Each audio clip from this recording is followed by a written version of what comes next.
صحابہ کا نام بچا لو گے سب بزرگوں کی قبریں بچ جائیں گی، اور یہ نہیں بلڈوزر چلیں گے۔ خمینی نے اصفہان میں، ہمدان میں، تہران کے قبرستانوں پر بلڈوزر چلائے ہیں صحابہ کی قبروں پر۔ 79 میں وہ اختلاف پر آیا اور سال 2 سال کے بعد ایک سید گیا، ہمارا عزیز ہے ہمدانی سید ہے، وہ 2 دفعہ پہلے ہوا ہے، قبریں موجود تھیں، تیسری دفعہ جا کے دیکھا تو چٹیل میدان، تو اس نے ایک سے پوچھا کہ اینجا قبور اصحاب گراؤ ہیچ قبریں نہیں، بعض میں آئی بھاگ دو یہاں سے، کوئی صحابی کی قبر نہیں، سب صاف تھی۔ انس ابن مالک کے بھائی برا ابن مالک کا ہاتھ تھا کس میں؟ اصفہان کی فتح میں۔ قلعے کے اندر سے آگ میں جلتے ہوئے سرخ تیر آتے تھے، انہوں نے ساتھیوں کو کہا تم پیچھے ہٹ جاؤ، یوں کام نہیں چلے گا، مرنا تو ہے، مجھے آنے دو آگے۔ آ گیا اور آگ میں جلتا ہوا آگ بنا ہوا تیر ہاتھ میں یا انگلیوں سے لے کر یہاں تک کھال اتر گئی، لیکن یہ کہہ کر وہ قلعے کے اوپر چڑھ گیا اور ساتھیوں کو کہا اب آؤ، پھر اوپر سے کام شروع کیا، خود تیر اندازی کی۔ اصفہان پتہ نہیں کتنے صحابہ شہید ہوئے، تب جا کے اصفہان کا شہر فتح ہوا۔ ان شہداء صحابہ کی قبریں تھی وہاں جن کو بلڈوزر سے مٹا دیا گیا۔ قاسم نانوتوی کی قبر بچے گی؟ وہ کون ہے؟ میرا باپ کون ہے؟ مدنی کون ہے؟ ان سب کو باندھو ایک پلڑے میں، صحابہ کی ایک جوتی ایک طرف رکھ دو، اس سے کروڑوں درجے نیچے ہیں۔ کیا ہے جب ان کی قبریں پر نہیں بچیں تو تم کون؟ ہم کون ہیں؟ ہم آسمان سے اترے؟ ناز نہ کرو، فکر کرو مستقبل کی۔ میں تو اسی لہجے میں کہوں گا، اچھی لگے سنو نہ سنو، مانو نہ مانو، جانے جہاں اختیار ہے، ہم نیک و بد حضور کو سمجھائے جاتے ہیں۔ کون معاویہ تھا وہ بات رہ نہ جائے۔ جب جمل کی جنگ میں بھی بظاہر فتح ہو کر حضرت علی کی سیاست میں ڈیڈ لاک پیدا ہوا، اور 2 سال کے بعد صفین کے میدان میں خوفناک جنگ لڑ کر جس میں 60,000 سے زیادہ آدمی 3 مہینے میں ختم ہو گئے، کہ شام اور عراق کے درمیان کا سارا میدان لاشوں سے پٹا ہوا تھا، چیلیں اور گدھیں ان مرنے والے شہداء کی لاشوں کے ٹکڑے، سریاں، ان کے بازو، ان کی ٹانگیں اٹھا اٹھا کر لے جاتی تھی اور کھاتی تھی۔ بصرے کے اندر علی مرتضیٰ نے ایک ڈھیر دیکھا لاشوں کا، جاء عند قومۃ من القتلى، امام حسن ساتھ تھے، حسین بھی ساتھ تھے۔ انہوں نے کہا ابا آپ نے دیکھا یہاں کیا ہے؟ کہ کیا ہے؟ کہ آئیے دیکھیے، یہ طلحۃ الفیاض کا بیٹا محمد ذبح پڑا، ان کا ایک بازو کٹ گیا، تو وہ کئی میل دور جا کر جنگل کے اندر پڑا ہوا ملا، پہچانا اس لیے کہ ہاتھ میں ایک انگوٹھی تھی، وہ محمد ابن طلحہ کی انگوٹھی تھی۔ تو ایک آدمی نے کہا کہ حضرت ہم تو آپ سے عرض کرتے تھے کہ آپ کو فتح نہیں ہوگی، آپ لڑائی بند کر دیں۔ خود امام حسن نے کہا یا ابت اما قلت لك لا تحارب معاویہ، پہلے تو امام حسن کی بات سنا کہ ابا جان حسن معاویہ سے نہ لڑیے، کہیں گے یا ابت واللہ ما كنت اظن ان يبلغ الامر هذا، بیٹے مجھے یہ امید نہیں تھی کہ یہاں تک نوبت پہنچ جائے کہ لاشوں کے ڈھیر لگ جائیں کہ مجھے پھر بھی فتح نہیں ہو۔ یا لیتنی مت قبل هذا 20 سنۃ، آج مجھے یہ دن دیکھنا پڑا کہ شام اور عراق کے ہمارے مسلمان آپس میں لڑ کر لاشوں کے فرش بچ گئے، اے کاش میں 20 سال پہلے مر گیا۔ یہ علی نے کہا ہے، سمجھیں کس کی گورنر کی ٹکر میں؟ معاویہ بن ابی سفیان۔ اس وقت کسی بزرگ نے کہا پاس آ کر کہ حضور ہم تو ڈرتے مارے آپ کے سامنے بولتے نہیں، آپ کے پیغمبر ہمارے پیغمبر نے یہ فرمایا تھا مدت تو پہلے، کیا فرمایا تھا کہ ما سار احد معاویہ الا سارہ، کہ میری بات یاد رکھنا، جو شخص بھی معاویہ سے جنگ کرے گا معاویہ اس کو ڈھا دے گا، معاویہ کو وہ فتح نہیں کر سکے۔ سمجھ آئی؟ یہ علی مرتضیٰ کو سنا دی گئی تھی حدیث میدان جنگ سے باہر۔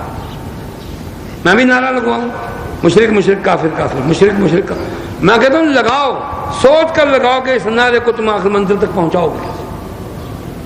مجھے کسی بات سے نہ اختلاف ہے، میں تو بھائی زندگی میں مرا ہوا تو ایک چلتی پھرتی قبر ہوں، دانستہ اپنے آپ کو ایک کھڈے میں بیٹھا لیا کہ اب دور اور ہے، نوجوان جوش میں ہیں، علماء حق لگے ہوئے ہیں اور علماء حقہ پانی بھی اپنے پاؤں کام میں لگے ہوئے ہیں۔ علماء کی 2 قسمیں ہیں نا خاص، علماء حق اور ایک علماء حقہ پانی، یہ دونوں آپس میں لڑتے رہیں گے نا اور دشمن کامیاب۔ آپ دیکھو علماء حق، میں کہ گن لے ہیں کتنے ہیں، پورے ملک کی لسٹ بناؤ کتنے علماء حق۔ کسی کے دروازے پہ جاؤ کہتے ہیں حضرت یہ فرماتے ہیں میرے ناک میں تحریک نزلہ ہے اور ٹانگوں میں تحریک زلزلہ ہے، میں نہیں آ سکتا۔ دوسری کی خدمت کہ میری اہلیہ محترمہ بیمار ہے، میں ان کے سرحانے بیٹھا ہوں، ان کے ماتھے پر ہاتھ پھیر رہا ہوں۔ تیسرے کی خدمت کہ میرا بچہ علیل ہے، میں نے اس کا ختنہ کرا تو اس کو بخار ہو گیا، میں اس کی مرہم پٹی کر رہا ہوں۔ یہی علماء حق ہے، یہ تھا بے شک علماء حق میں سے تھا، اس کو میں مانتا ہوں، بچے کی عمر کا تھا میرے، میں کہتا ہوں حق پر مرا، حق پر مرا ہے۔ خدا کب بدلہ لے گا اس کو پتا، ہمارے آپ کے بس میں کچھ نہیں۔ جن ہے پر آئے بس میں بابا، جن ہے پر آئے بس میں۔ تو یہ معاویہ جیسا گورنر، علی جیسی شخصیت مقابلے میں تھی جو برداشت کر گئی، قسم کھا کر کے تو اور کو ہوتا معاویہ پچڑا کر دیتا اس کو۔ معمولی آدمی سمجھا آپ، نبی کو پتا نہیں تھا میں کس کو، کل تو میں اس کو مسلمان کر کے لایا ہوں مکے سے، اور آتے ہی میں نے اس کو وحی کا کاتب بنا دیا۔ کبھی کسی کو یہ اعزاز ملا ہے؟ بولو ہیں؟ 7 ہجری کے ذوالقعدہ میں کعبے کے کوٹھے کے اندر کلمہ پڑھتا ہے معاویہ، اور سال کے بعد فتح مکہ کے اندر رمضان کے بعد شوال میں 1 مہینہ کم 1 سال بعد نبی اس کو لے کر مدینے آتے اور آتے فرمایا کہ اجلس وکاتب عنی، بیٹھو میری حدیث لکھا کرو، میری وحی لکھا کرو۔ ایسے ہی بنا دیا تھا۔ یہ کنبہ پروری تھی، یہ رشتہ داروں کی پرورش تھی، یہ خاندانی مذہب تھا، یہ ادارہ داری تھی، یہ پاپائیت تھی۔ لعنت ہے ایسا کہنے والے پر، کہلوانے والے پر۔ آپ حوصلے سے رہا تھا، یہ نگاہ نبوت بھی نہیں تھی، اللہ کا انتخاب تھا۔ اللہ نے معاویہ کو یہ صلاحیت بخشی تھی کہ کل مسلمان ہو، وہ بھی چھپ کر، ماں سے بھی، باپ سے بھی، بھائیوں سے، بہنوں سے، پورے مکے سے چھپ کر۔ چند صحابہ نے دیکھا، حتیٰ کہ 10 مبشرہ کے رکن حضرت سعد بن ابی وقاص فرمانے لگے اللہ، مجھے تو پتہ نہیں کب مسلمان ہوا۔ جو صحابی ساتھ تھے 1500-1700 کے قریب گئے تھے عمرۃ القضاء میں، مگر نحن رائنا، آپ تو بازار میں گئے تو ہمیں پتا ہے معاویہ مسلم کہ کب، کہ اندر سیدھا گیا ہے حجرے میں، کعبۃ اللہ کے کوٹھے میں حضور بیٹھے ہوئے تھے، وہی جا کے کلمہ پڑھا۔ کئیوں کو پتہ چلا، کئیوں کو پتہ ہی نہیں چلا۔ تو وہ اس لشکر میں بھی پابندی یہ تھی قریش کی طرف سے کہ تم لا تدخل المکہ بالسلاح، تم ہتھیار لے کر مکے میں داخل نہیں ہو سکتے۔ ولا تقم فیہا سوا ثلاثۃ ایام، 3 دن سے زیادہ تم شہر میں نہیں رہ سکتے۔ حد یہ ہے کہ نبی کریم صلی اللہ علیہ وسلم نے خاندانی مسئلے سے نہیں، اللہ کے حکم سے آخری نکاح کیا مکے میں حضرت عباس بن عبد المطلب کی سالی کے ساتھ، میمونہ بنت الحارث کے ساتھ۔ تو اعلان کیا کہ میں ولیمہ کرنا چاہتا ہوں، وفد آ گیا کفار کا، لا حاجت لنا الی طعامک اخرج من المدینہ ولا تقم بعد 3 ایام، ہمیں تمہارے ولیمے کی ضرورت نہیں، نکل جاؤ یہاں سے۔ یہ انداز گفتگو، ولیمہ حضور شہر میں نہیں کر سکے، اور معاویہ کو مکے سے مدینے لاتے تو آتے کاتب وہی بنا۔ یہ خاندانی مذہب ہے، ایران والوں کا مذہب ہوگا، ہمارا مذہب نہیں، کیونکہ آپ کا اور ہمارا ایمان ہے وما ينطق عن الهوى ان هو الا وحی یوحی، وہ میرا نبی نہیں بولتا اپنے دل کی خواہش سے، ان هو الا وحی یوحی، یہ تو جو کچھ بھی کہتا میرا پیغام ہے جو اس کو بھیجا جاتا ہے وہ بولتا ہے۔ ابن عمر، عبداللہ ابن عمر ازہد الصحابہ، اور ابن عمر شیخ الصحابہ، ان نوجوان صحابہ نے عرض کیا کہ یا رسول اللہ، ہمیں یہودی طعنہ دیتے ہیں کہ تمہارا نبی کبھی غصے بھی ہوتا ہے، کبھی اس کو نارمل حالت ہوتی، جو کچھ وہ کہتا تم سب کچھ مانے جاتے، تم عجیب پاگل ہو، ہم کیا جواب دیں؟ عبداللہ بن عمر نے عرض کیا پھر رضا اور غضب، آپ خوشی میں ہوں، غصے میں، جو کچھ آپ فرمائیں میں سب کچھ لکھ لوں؟ نعم لا اقول فیہا الا حقا، میں غصے میں کہوں تو بھی سچ کہتا ہوں، رضامندی میں کہوں تو بھی سچ کہتا ہوں۔ عبداللہ بن عمر نے پوچھا، فرمایا واللہ، چہرہ سرخ تھا، واللہ لا یخرج من ھذا الا الحق، یہ جو میرا منہ ہے نا، غصے میں ہوں تب بھی، راضی ہوں تب بھی، اس سے جھوٹی بات کبھی نہیں نکل سکتی۔ نبی نے کہہ کر جب کاتب وحی بنایا تو کیا مطلب ہوا کہ خود نہیں بنایا، معاویہ خود نہیں بلکہ اللہ نے بنایا۔ معاویہ کی کیا ضرورت تھی، وہ تو ماں باپ کے ڈر سے کلمہ نہیں پڑھتے تھے۔ اور بد نصیبی یہ ہے، میں کسی بریلوی کو لڑکی کو کچھ نہیں کہہ سکتا، ہمارے دیوبندی علماء حق نہیں کہتے، علماء حقہ پانی، وہ کیا زور دے، معاویہ 7 ہجری بلکہ 8 میں مسلمان ہوا۔ تمہیں پتہ ہے تم کیا کر رہے ہو، تم 1 سال ان کی عمر گھٹا کر ان کے اسلام کی تحقیر کر رہے ہو۔ کفوا السنتکم، بجائے اس کے کہ تم ان کا اسلام پچھلے سال میں ثابت کرو، جو حقیقت ہے، قصہ کہانی نہیں، صرف چند صحابہ نے دیکھا نہیں اس لیے تمہارا زور اس پر صرف ہو رہا ہے، رافضیت کے پروپیگنڈے کی وجہ سے، اپنی کچی پکی روایات کی وجہ سے، بدعتیوں کے پروپیگنڈے کی وجہ سے، بعض حدیثوں کی خاموشی کی وجہ سے۔ ہاں ٹھیک ہے گئے ہوں گے، لیکن نہیں 8 ہجری میں مسلمان، میں کہتا ہوں 7 میں ہوئے، جس کے بابا کو بہت ظلم، مجھ سے آگے بات کرو، جس کا 1 سال اسلام پہلے ہو، بولو اس کا درجہ بعض والوں سے زیادہ ہوگا کہ نہیں؟ بولو۔ تو جب تم یہ کہو گے کہ نہیں وہ 8 میں ہو تو 1 سال تم نے درجہ گھٹایا کہ نہیں؟ تم شیعہ کو کیا کہ تم خود شیعہ سے بدتر عمل خود کر رہے ہیں۔ کیوں؟ لا يستوي منكم من انفق من قبل الفتح وقاتل اولئك اعظم درجة من الذين انفقوا من بعد وقاتلوا وكلا وعد الله الحسنى والله بما تعملون خبير۔ معاویہ نے جنگ تو نہیں کی، ٹھیک ہے، معاویہ نے پیسے بھی خرچ نہیں کیے، کلمہ پہلے پڑھا، کیٹیگری اونچی ہو گئی کہ نہیں؟ جو 8 میں مسلمان ہو اس کا درجہ کم ہے کہ نہیں؟ پھر جو 9 ہجری میں مسلمان ہو اس کا اس سے بھی کم ہے کہ نہیں؟ جو 10 ہجری میں حجۃ الوداع کے موقع سب سے کم وہ ہوگا، یہ ٹھیک ہے کہ نہیں؟ تو جب تم خود اپنی زبان سے یہ کہو کہ معاویہ نے 7 میں کلمہ نہیں پڑھا تو تم مجرم ہو کہ ان کی شان گھٹا کر 1 سال کم ان کا ایمان ثابت کرو۔ ذوالقعدہ کا مہینہ، عمرۃ القضاء، صلح حدیبیہ کی قضا کی ہے، عمرہ کیا ہے، 3 دن حضور وہاں رہے ہیں، جنگ کا خطرہ تھا، 300 صحابہ کو مکے سے باہر بطن یعجوج کی بستی میں گڑھا کھود کر وہاں پر سامان بھروایا کہ سامان جنگ یہاں رکھو، میں جاتا ہوں توکل اللہ۔ اگر میں نے وہاں سے سگنل دیا، کوئی اشارہ آیا، پھر اللہ کے حکم سے اسی مکے میں کفار کے ساتھ ابھی جنگ ہو جائے۔ وہ اللہ نے موقع نہیں آنے دیا، مشرکین نے کوشش کم نہیں کی۔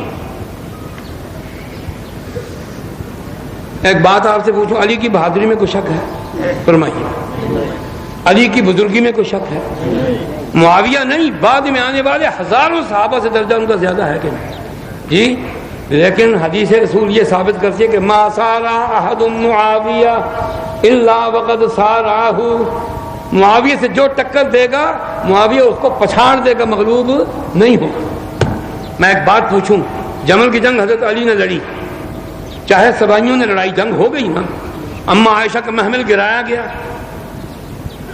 ان کے اونٹ کی کہتے ہیں کہ کونچیں کاٹی گئی، چلو نہ بھی کاٹو، زخمی ہوا، اور وہ اونٹ بھی معمولی نہیں، ایک عجیب صحابی کا بھیجا ہوا، جب وہ یمن میں گورنر تھے عثمان غنی کے، جن کا نام ہے ابو یعلا ابن امیہ بھی اور ابن منیہ بھی، دونوں ان کی کنیتیں آتی ہیں۔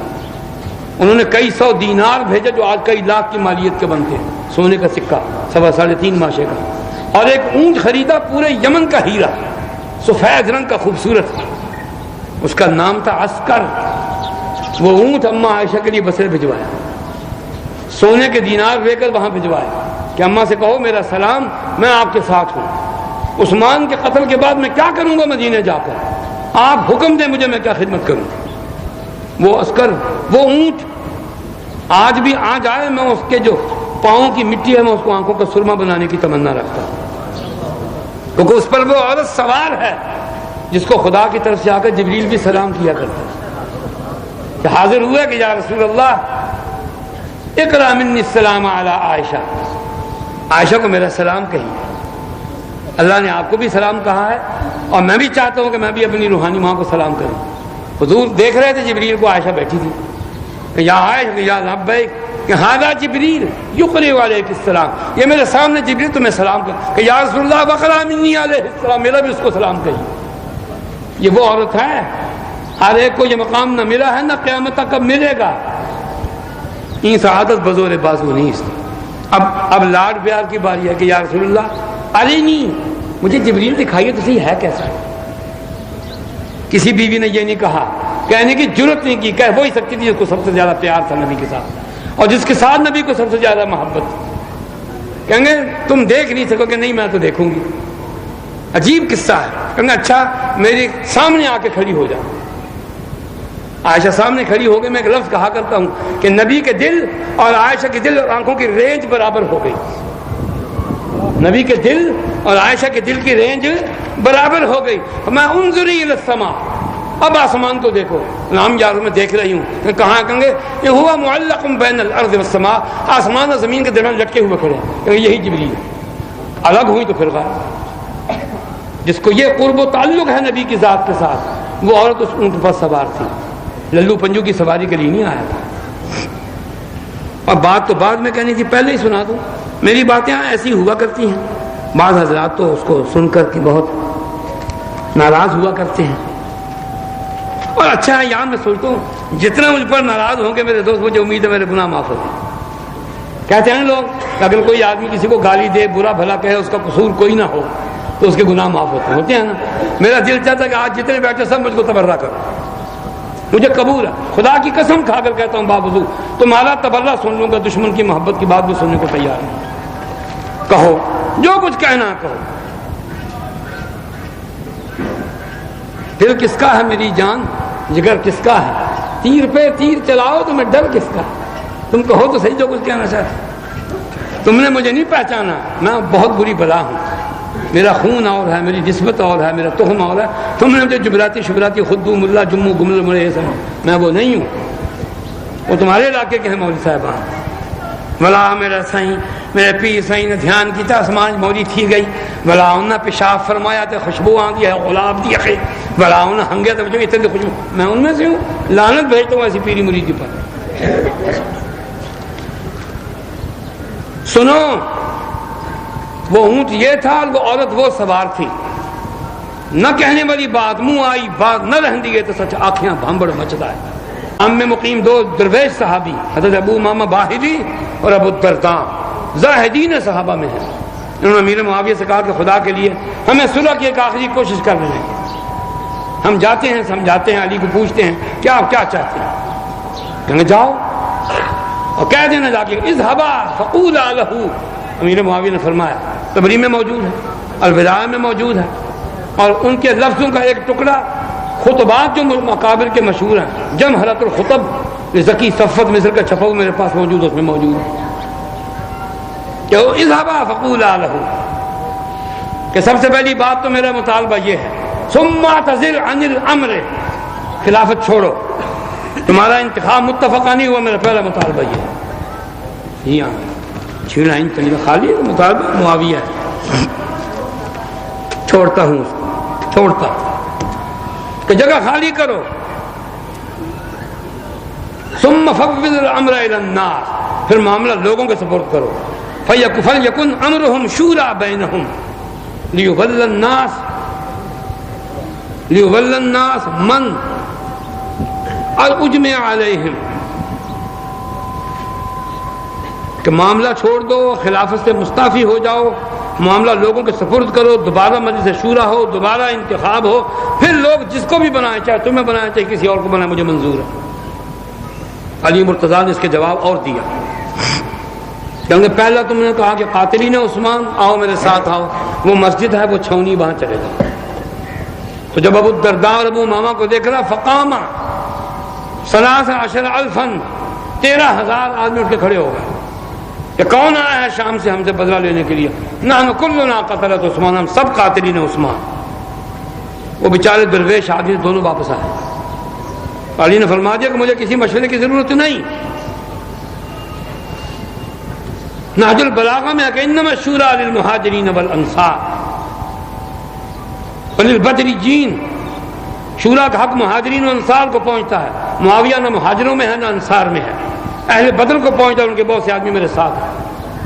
باقی رہے قاتلین عثمان، یہ کہا امیر معاویہ کو جا کر جواب دیا کہ حضرت وہاں تو یہ جواب آیا، انہوں نے کہا جب یہ پہلا مطالبہ میں چھوڑتا ہوں، چلو خلافت پر بھی رہیں، فلیقدنا من قتلۃ عثمان، ہمیں عثمان کے قاتلوں سے بدلہ لے دے، یہ مطالبہ ہم نہیں چھوڑ سکتے۔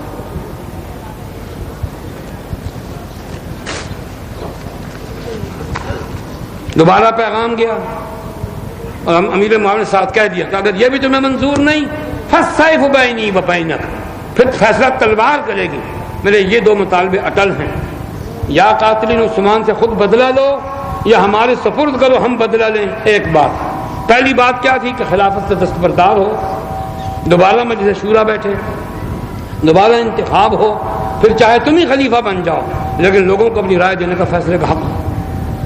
پہلا مطالبہ میر معاویہ اینت البحر جلد 16 صفحہ 420 اس پر لکھا ہوا. یہ سوچ کر پڑھو، میری آنکھ سے نہیں اپنی آنکھ سے، پکا سنی سمجھ کر پڑھو، جواب شیعت والا اندر سے آئے. کیونکہ تبری صاحب کا ننہال جتنا وہ مرافضی ہے. کان اخوالہ من الروافض، اور حنبلیوں نے، حنفیوں نے بھی نہیں، حنبلیوں نے بائیکاٹ کیا کہ اس شخص کے عمل سے، تاریخ سے، سیرت سے، گفتگو سے، کتابوں سے سنیت کے اہل سنت والجماعت کی توہین ہوئی. اور یہ سارے حنفی دنیا سب مانتے ہیں، تبری صاحب کو اپنا امام کہنے والے بھی اور نہ ماننے والے بھی، کہ کان یرا بمسح الرجلین، کہ تبری صاحب اپنے پاؤں پر مسح کرنے کا مذہب رکھتے تھے. مجھے آپ بتا دیں، وضو کرتے میں پانی کے بغیر مسح پاؤں پر کون کرتا ہے؟ بولیے کیوں بھائی؟ وضو کرتے ہوئے پاؤں کو دھونے کے بجائے مسح کون کرتا ہے ہمارے یہاں؟ آپ.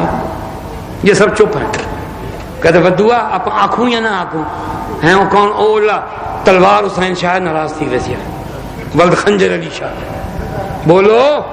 اور وضو کرتے ہوئے پانی کا کون نہیں لگاتا؟ کون کرتا ہے مسح؟